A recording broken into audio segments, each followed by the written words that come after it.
کی نعتیں انہیں کو سناؤں، میں تو خود ان کے در کی ہر خو و خصلت خوبصورت ہے۔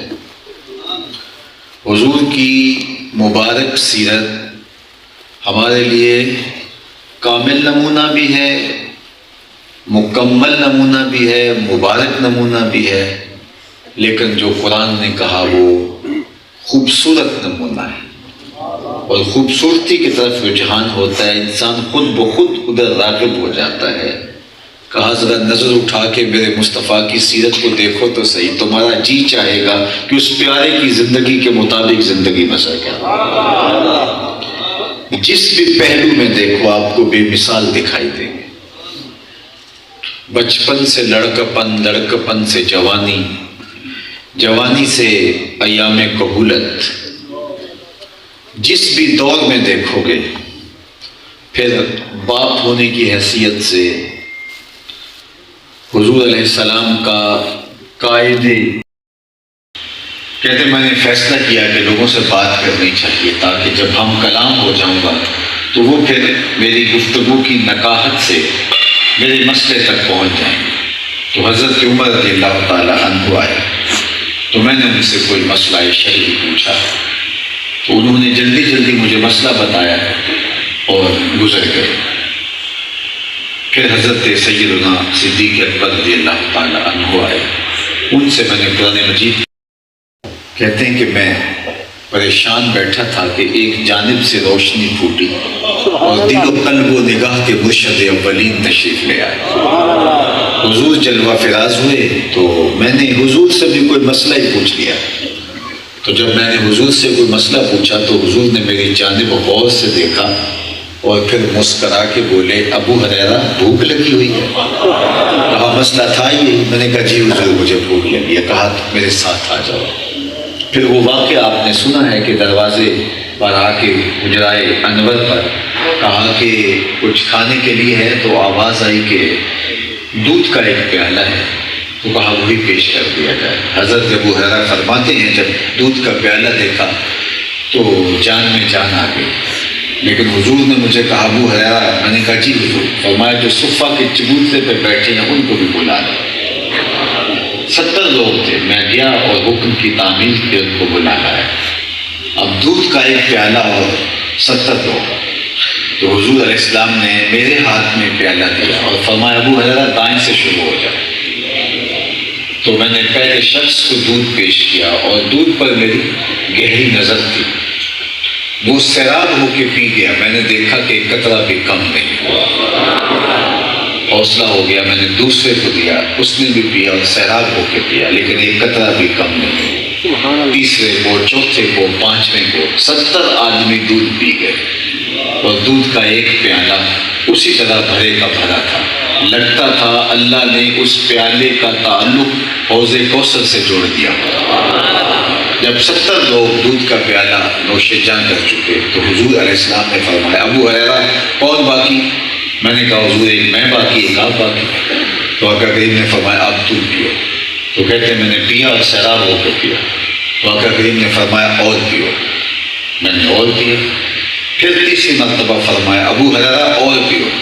میں نے کہا مجھے قسم ہے اس ذات کی جس کے قبضے میں میری جان ہے، یا یہ لفظ ہے کہ مجھے قسم ہے اس ذات کی جس نے آپ کو حق کے ساتھ مبعوث کیا، میرے میں ایک قطرے کی گنجائش بھی نہیں۔ تو حضور علیہ السلام نے میرے ہاتھ سے پیالہ لیا، دامن سے بھی حضور کی سیرت کے رنگ چھلکتے دکھائی دیتے ہیں۔ اس کی میں ایک مثال آپ کے سامنے رکھوں گا۔ حضرت ابو ہریرہ رضی اللہ تعالی عنہ فرماتے ہیں کہ ایک دن مجھے بھوک کی اتنی شدت ہوئی، کمر کو سیدھا کرنا مشکل ہو گیا۔ یہ صفہ کے چبوترے پہ بلا تعین اوقات حضور علیہ السلام کی صحبت میں بیٹھ کے پڑھنے والے کچھ کھانے کے لیے آ جاتا، کبھی بیچتے اور کام و دہن کی تسکی کا سامان کرتے، تو کئی کئی دن فاقوں سے بھی انہیں گزرنا پڑتا۔ تو کہتے ہیں ایک دن ایسی حالت تھی کہ کمر سیدھی نہیں ہو رہی تھی، کئی دن سے کچھ کھایا پیا نہیں تھا۔ اب کسی کے آگے سوال کریں اور کسی سے اپنی ضرورت طلب کرے، تو یہ بھی مشکل تھا، چونکہ جو حضور نے تعلیمات دی تھیں اس کو ہم نے بارہا سنا، بیان کیا، لیکن میں اس کے دامن سے پھوٹتی ہوئی حضور کی سیرت کا ایک رنگ آپ کے سامنے رکھنا چاہتا ہوں۔ آپ کی توجہ ہو تو دودھ کا ایک پیالہ 70 آدمیوں کے لیے کافی ہو گیا، یہ حضرت ابو ہریرہ بتا رہے ہیں۔ میرے امام بولے، ہاں جناب ابو ہریرہ کیسا تھا وہ جام شیر، ہاں جناب ابو ہریرہ کیسا تھا وہ جام شیر، جس سے 70 صاحبوں کا دودھ سے منہ بھر گیا۔ تو وہ 70 آدمی وہ پی گئے، اور پھر حضرت ابو ہریرہ نے بھی پیا، 71 آدمیوں نے وہ دودھ کا پیالہ پیا۔ تو اس کا ایک تو پہلو یہ ہے کہ دودھ کا پیالہ 71 اصحاب اور حضور علیہ السلام کے لیے کافی ہو گیا۔ لیکن دوسرا سیرت کا پہلو کبھی فراموش نہ کیجیے کہ دو جہاں کا سردار ہے، 71 آدمیوں کا جوتا پی رہا ہے۔ یہ ہے حضور کی سیرت کا وہ چھلکتا ہوا رنگ جو اس معجزے کے دامن سے پھوٹتا ہوا دکھائی دیتا ہے۔ تو انہوں نے اپنی سیرت کو لوگوں کے سامنے اس طرح رکھا کہ جو غلام و آقا کی تخصیص تھی اس معاشرے کے اندر، تو وہ ختم کر دی گئی۔ ادنا و اعلیٰ کا جو فرق تھا اس کو مٹا دیا گیا، اور انسان کی سب سے بڑی ضرورت یہی ہے، آقا کے جوتے کو بغیر اذن کے چھو نہ سکے۔ اس کو کونین کا مالک کہہ رہا ہے کہ میں نے تیرے قدموں کی آہٹ کو جنت میں سنا۔ اللہ اکبر۔ اسود نامی ایک صحابی ہے، اچھا اس کا دور صحابیت کتنا ہے، ایک نماز کا موقع بھی نہیں ملا۔ ایک جنگ چھڑی تھی اور یہ بکریاں لے کر آ رہے تھے، اور حضور کی نظر پڑ گئی، تو اس کو دعوت دی، تو اس نے کہا کہ میں اسلام قبول کر دیتا ہوں، لیکن ان بکریوں کا کیا کروں، یہ تو میرے مالک کی ہیں۔ تو فرمایا تم اس کے قلعے کے دروازے تک ان کو ہانک کے چھوڑ دو، جب آخری بکری اندر چلی جائے گی تو پلٹ آنا۔ تو وہ واپس آئے اور گمسان کا رنگ پڑا تھا اور شہید ہو گئے۔ ایک نماز بھی نہیں پڑھی، روزہ بھی نہیں رکھا۔ اللہ اکبر۔ شب بھر میں عاشق بھی ہوا، جوان بھی ہوا، مر بھی گیا، 2 لمحے۔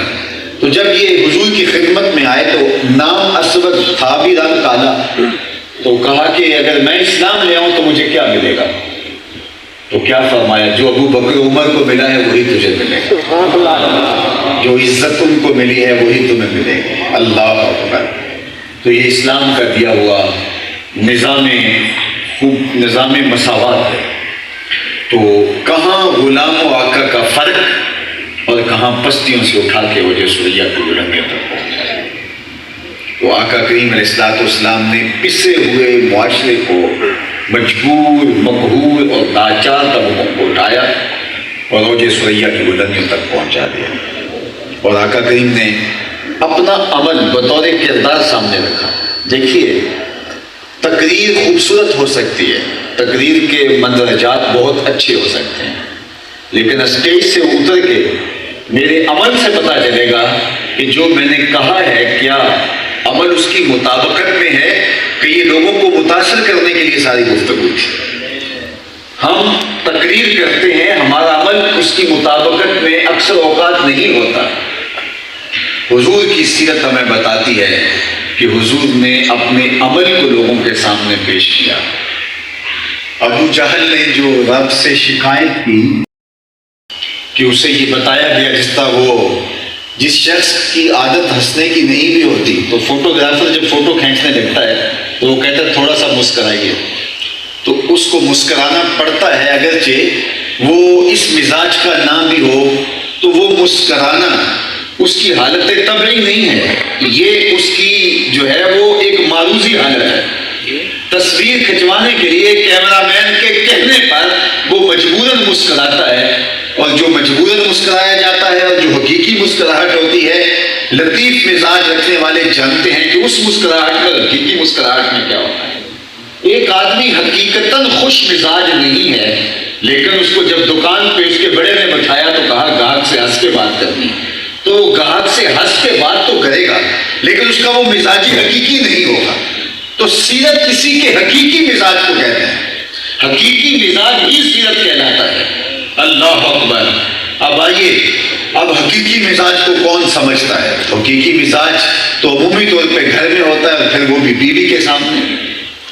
تو اب بیوی حضور کے حقیقی مزاج کو بیان کرتی ہیں۔ ام المومنین حضرت سیدہ عائشہ رضی اللہ تعالی عنہ، فرمایا کان خلقہ القرآن، حضور کی سیرت پوچھتی ہے تو قرآن کھول کے بیٹھ جاؤ۔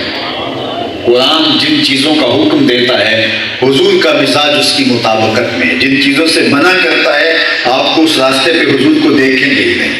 اور ام المومنین حضرت خدیجہ الکبریٰ رضی اللہ تعالی عنہا حضور علیہ السلام کی سیرت کے 6 نمایاں پہلو بیان کرتی ہیں، اور آج کی اس نشست میں آپ کی توجہ ان پہلوؤں پر ہونی چاہیے، اور میں اسی پر اپنی گفتگو کو اختتام کی طرف لے جاؤں گا۔ جب حضور کے قلب اطہر پر پہلی وحی کا نزول ہوا تو قرآن تو وہ ہے نا کہ جو پہاڑوں پہ نازل ہوتا تو وہ بھی ریزہ ریزہ ہو جاتا، یہ حضور کا قلب اطہر تھا جو قرآن کو سہار گیا۔ لیکن پھر بھی حضور نے ایک کیفیت کو محسوس کیا اور واپس آئے اور کہا یا خدیجہ زملونی، مجھے چادر اڑا دو، اور حضور نے اپنی کیفیت ان کے سامنے رکھی۔ تو ام المومنین نے حضور کو تسلی دیتے ہوئے، تشفی دیتے ہوئے کہا کہ کلا واللہ لا یخزیک اللہ ابدا، آپ کا رب آپ کو کبھی بھی بے آبرو نہیں ہونے دے گا، آپ کا رب آپ کو کبھی بھی بے آبرو نہیں ہونے دے گا۔ کیوں؟ اب 6 بس دیکھیے،